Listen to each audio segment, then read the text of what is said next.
Hello guys, welcome to Pronouncist, your pronunciation guide. Today we will learn how to pronounce the word shown on the screen, RAPHINHA. Both US and UK have the same pronunciation of this word, RAPHINHA. Now read the syllables shown on the screen naturally. Ra, fin, ya, RAPHINHA. Emphasize fin and keep ya soft. Ra, fin, ya, RAPHINHA. Emphasize fin and keep ya soft.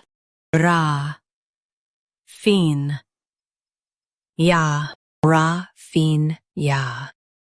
Emphasize fin and keep ya soft. Ra, fin, ya, RAPHINHA. Practice repeatedly and you'll soon be able to say this word perfectly. The best way to practice is to repeat the syllable multiple times. The meaning of the word is a Brazilian footballer.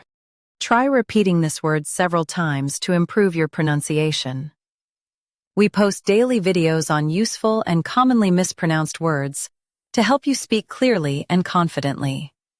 Like this video and subscribe to Pronouncist for more pronunciation guides. Thanks for watching us.